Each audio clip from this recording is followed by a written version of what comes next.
नमस्कार। हिंदी की कक्षा में आप सभी का स्वागत है। आज हम करेंगे गोस्वामी तुलसीदास का जीवन परिचय और उनकी कविता लक्ष्मण मूर्छा और राम का विलाप।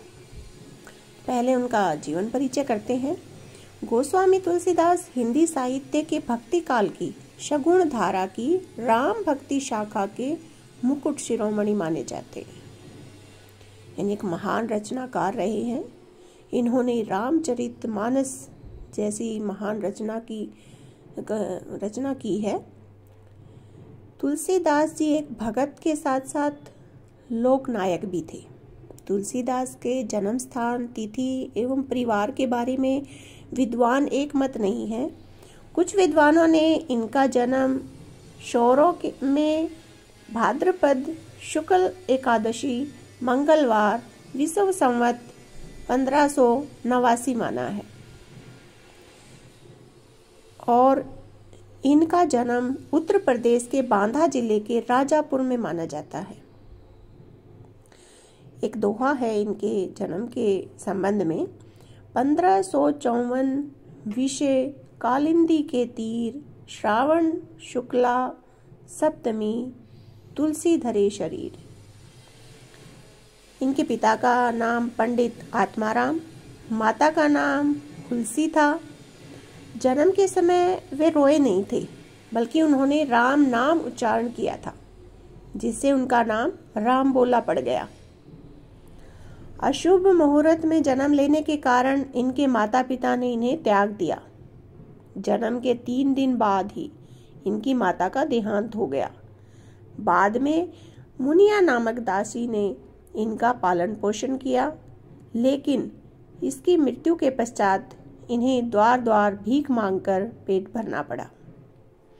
बाबा नरहरि दास ने इनकी दयनीय दशा पर दया कर इन्हें अपने आश्रम में रख लिया और इन्हें पढ़ाया लिखाया। गुरुजी ने इनका नाम तुलसी रख दिया था। इनकी विद्वता से प्रभावित होकर पंडित दीनबंधु पाठक ने अपनी कन्या रत्नावली से इनका विवाह कर दिया था।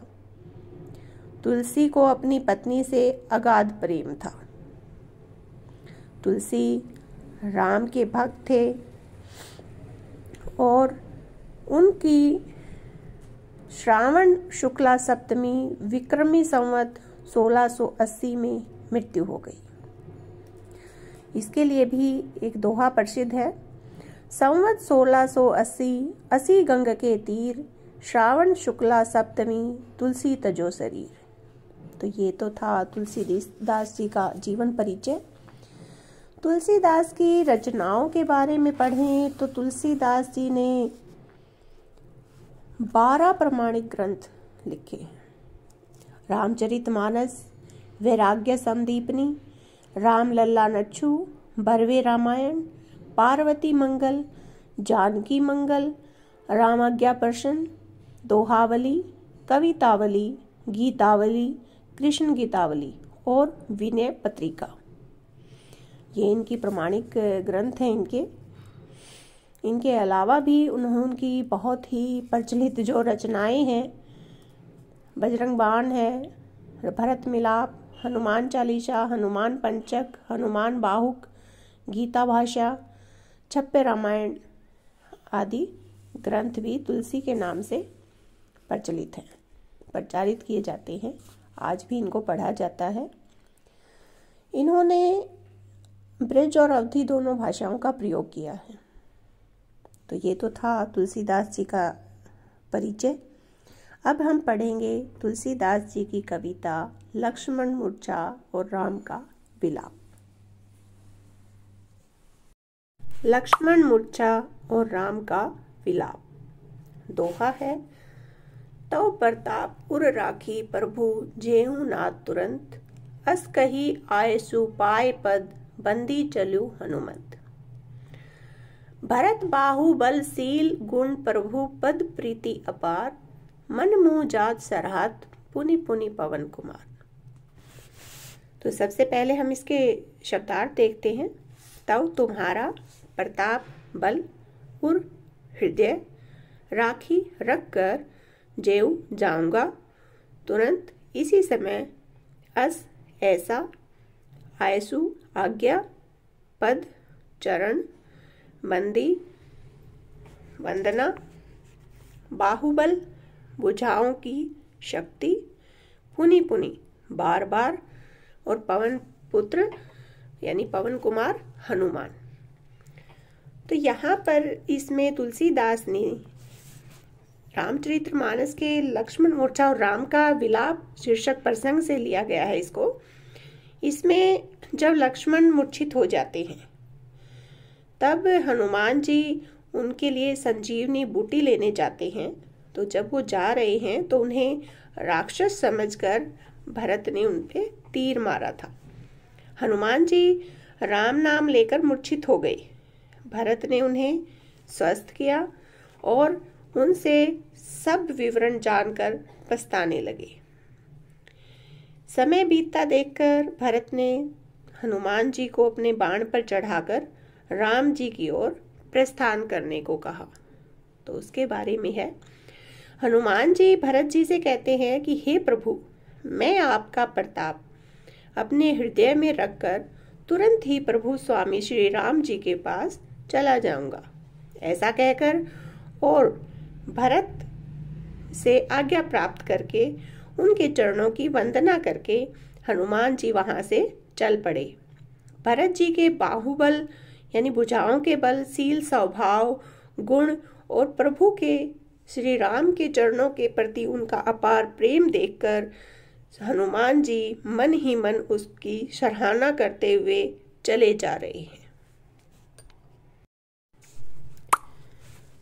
ऊहा राम लक्ष्मण नहीं निहारी, बोले वचन मनुज अनुसारी। अर्धरात्रि गई कपि नहीं आयु, राम उठाई अनुज उरलायु।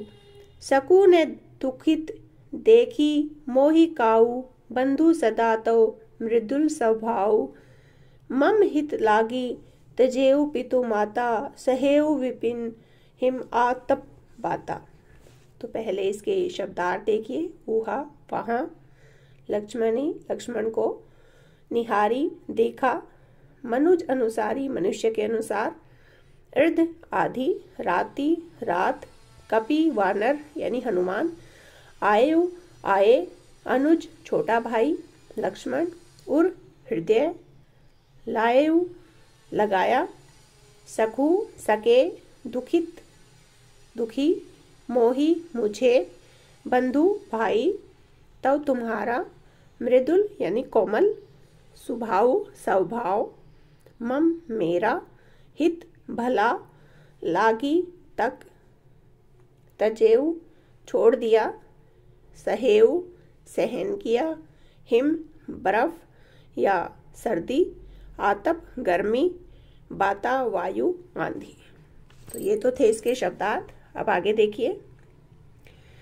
इसमें लक्ष्मण मूर्छा के समय श्री राम की करुण दशा का वर्णन किया गया है।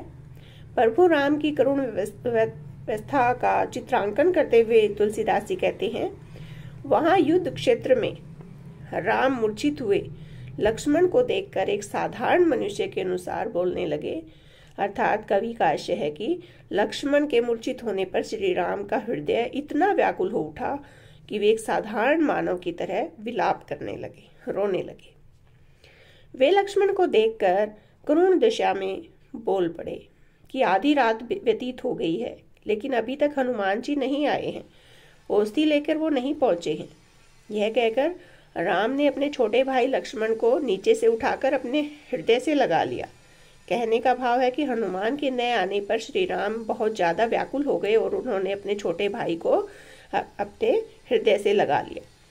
श्री राम लक्ष्मण को याद करते हुए व्याकुल होकर कहते हैं कि हे भाई, तुम्हारा स्वभाव सदा ही बहुत कोमल रहा है, तुम मुझे कभी दुखी नहीं देख सके। सदैव अपने तुमने दुखों में मेरी सहायता की है। श्री राम विलाप करते हुए कहते हैं कि हे भाई, मैं तुम्हारी महानता कहाँ तक बखान करूं। तुमने तो मेरी भलाई के लिए अपने माँ बाप को भी छोड़ दिया, यानी माता पिता को भी तुमने मेरे लिए छोड़ दिया है। और अयोध्या के ऐश्वर्यपूर्ण जीवन को भी छोड़ दिया है और तुम मेरे साथ यहाँ जंगल में चले आए। यहाँ तुमने जंगलों की भयानक सर्दी, गर्मी, आंधी और तूफानों को सहन किया। हे भाई, तुमने मेरे लिए अपने सुखों का त्याग कर सदैव मेरे हित के लिए कार्य किया है। सो अनुराग कहाँ अब भाई, उठो न सुनी मम बिच विकलाई। जो जनतेऊ बंधु बन बंधु बिछोऊ, पिता वचन मनतेऊ नहीं ओहू। कि हे भाई, वह प्रेम अब कहाँ चला गया है, उठो और मुझे बताओ।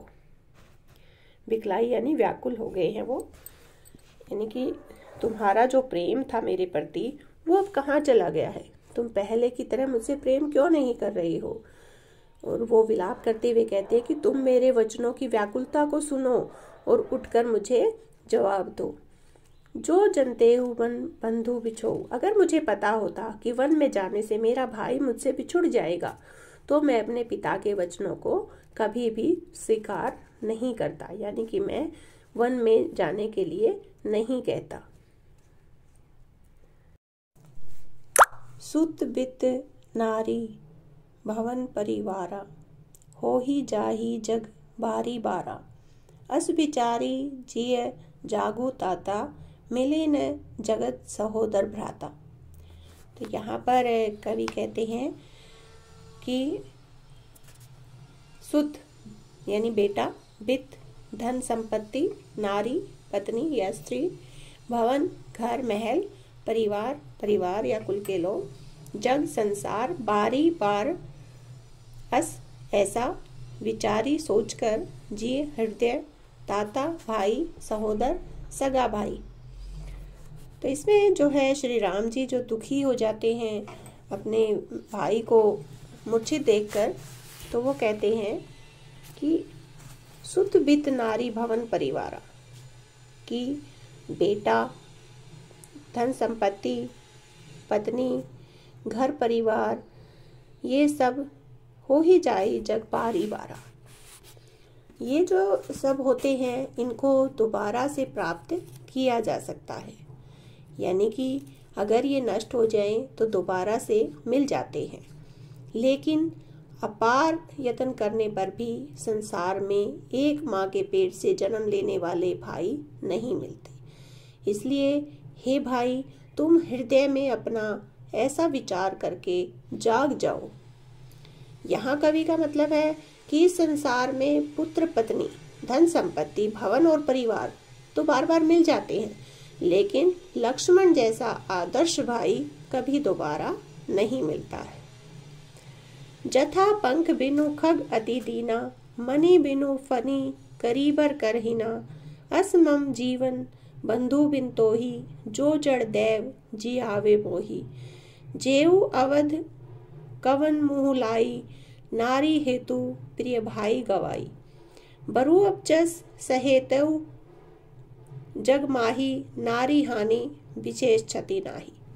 जथा जिस प्रकार, बिनु के बिना, खग पक्षी, अति बहुत अधिक, दीना दीनहीन, मणि मणि, फनी सांप, करीबर हाथी, कर सूंड, अस ऐसा, मम मेरा, जीवन, बंधु भाई, तो ही तुम्हारे, जहेऊ जाऊंगा, अवध अयोध्या, कवन क्या, मुँह मुँह, लाई लेकर, हेतु के लिए, गवाई गवा दिया, बरु चाहे, अब अपलोकु सोकु सुत तोरा। सही ही निठुर कठोर उर मोरा। निज जननी के एक कुमारा, तातासु तुम प्राणाधारा। सौंपसी मोही तुम ही गनही पानी, सब विधि सुखद परम हित जानी। उतरू का देहु ते ही जाई, उठी किन मोही सिखाऊ भाई। शब्दार्थ देखिए। अपलोकु अप्यस, सुत बेटा, तोरा तुम्हारा, सही ही सहन कर लेगा, निठुर निष्ठुर, कठोर, निर्दयी या दयाहीन। उर हृदय, मोरा मेरा, निज अपनी, जननी माँ, तात भाई, ताशु उनके, आधारा आधार, सौंपिसी सौंपा, मोही मुझे, गही पकड़कर, सब विधि सब प्रकार से, सुखद सुखी, हित हितैषी, उतरु उत्तर, तेहि उनको, जाई जाकर, किन कुछ, मोही मुझे, सिखाऊ सिखाओ। यहाँ पर जो है कवि ने श्री रामचंद्र की मनोव्यथा का वर्णन किया है, उसका बहुत ही सजीव रूप में चित्रण किया है। श्री राम जी लक्ष्मण को संबोधित करते हुए कहते हैं कि हे भाई, अब तुम्हारे इस अपयश और पीड़ा को तो मेरा निष्ठुर और निर्दयी हृदय सहन कर लेगा। अर्थात तुम्हारी मृत्यु से मुझे जो दुख वेदना हुई उसे तो मेरा कठोर हृदय किसी भी तरह से सहन कर लेगा, किंतु मैं अयोध्या में जाकर माँ सुमित्रा को कैसे कहूँगा कि अब तुम्हारा बेटा लक्ष्मण इस संसार में नहीं रहा। कवि कहते हैं कि श्री राम इस चिंता में ग्रस्त है कि लक्ष्मण की मृत्यु का समाचार वह अपनी माँ को किस प्रकार देंगे। श्री राम कहते हैं कि हे भाई, अपनी माँ सुमित्रा के तुम इकलौते पुत्र थे और तुम ही उनके प्राणों के आधार थे। राम इस चिंता में है कि अब माँ सुमित्रा लक्ष्मण के बिना कैसे जी सकेगी। श्री राम जी कहते हैं कि हे भाई, अयोध्या से वन प्रस्थान करते समय सुमित्रा माता जी ने मुझे सब प्रकार से हितैषी जानकर, सब प्रकार से सुखद जानकर तुम्हारा हाथ पकड़कर मुझे सौंपा था। अर्थात माता सुमित्रा जी ने तुम्हारा हाथ मुझे इसलिए सौंपा था कि मैं प्रतिपल तुम्हें सुख प्रदान करूंगा और तुम्हारी रक्षा करूंगा। राम बहुत ही उदास होकर कहते हैं कि हे भाई लक्ष्मण, अब मैं अयोध्या वापस जाकर माता सुमित्रा जी को क्या उत्तर दूंगा।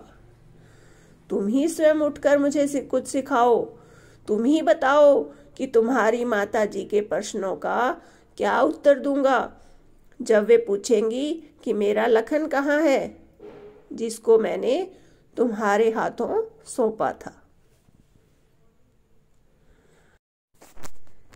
बहुविधि सोचत सोच विमोचन, सर्वत सलील राजीव दल लोचन। उमा एक अखंड रघुराई, नर गति भगत कृपाल दिखाई। बहु अनेक, विधि प्रकार, सोचत सोच, विमोचन दबा लेना या दूर करना, सलील जल, राजीव दल, लोचन कमल के पत्ते। उमा पार्वती, शांति भी कह सकते हैं। अखंड जो खंडित न हो, रघुराई रघुवंश के पुत्र, नरगति मानव गति, कृपाल कृपा करके, दिखलाई। इसमें जो है कवि तुलसीदास जी कहते हैं कि श्री राम ने अनेक तरह से सोच विचार और चिंतन करके अपने भाई लक्ष्मण की मृत्यु के शोक को अंदर ही दबा लिया।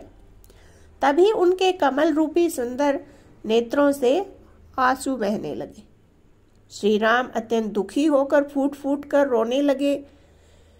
श्री राम तो लक्ष्मी पति निर्गुण निराकार परमेश्वर हैं, किंतु फिर भी वे एक सामान्य मनुष्य की तरह विलाप कर रहे हैं, रो रहे हैं। वे ऐसा करके मानवीय जीवन में अपने भक्तों पर कृपा दिखा रहे हैं। अर्थात अजर अमर निर्गुण परम पिता होकर भी रघुनाथ जन सामान्य की तरह रो रहे हैं। प्रभु प्रलाप सुनी कान, विकल भय वानर निकर, आई गयु हनुमान जी में करुणा में वीर रस।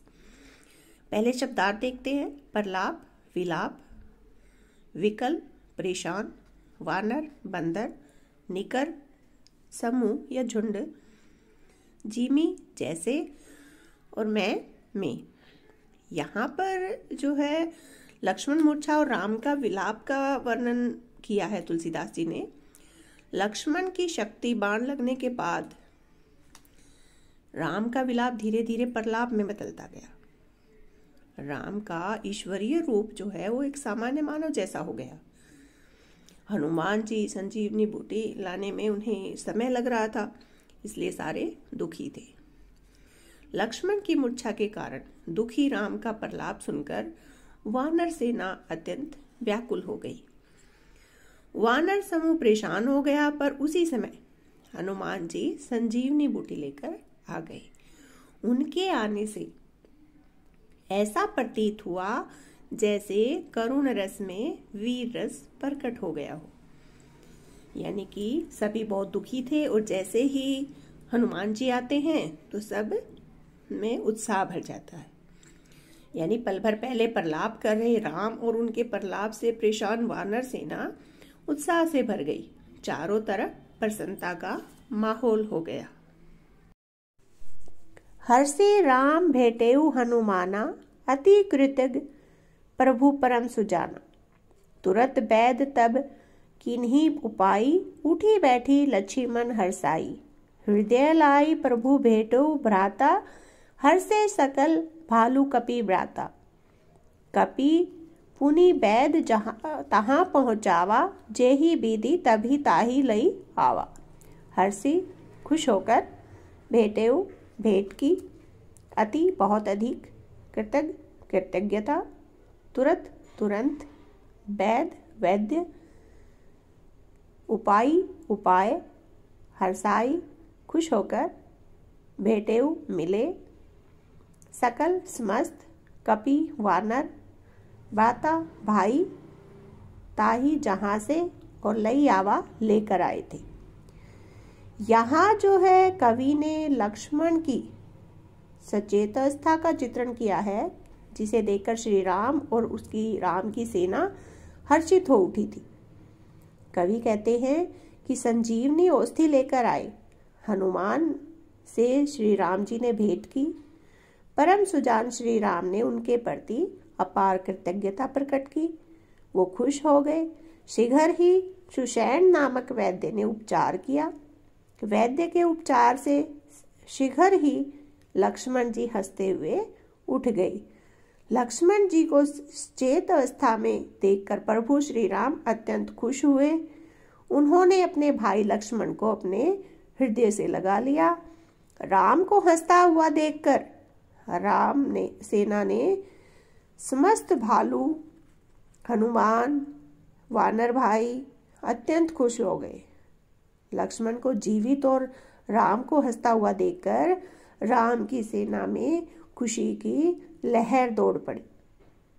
उसके बाद हनुमान जी ने वैद्य को वहीं पहुंचा दिया जहां से और जिस विधि से उसको लेकर आए थे। हनुमान जी ने वैद्य को सकुशल उनके निवास स्थान पर पहुंचा दिया।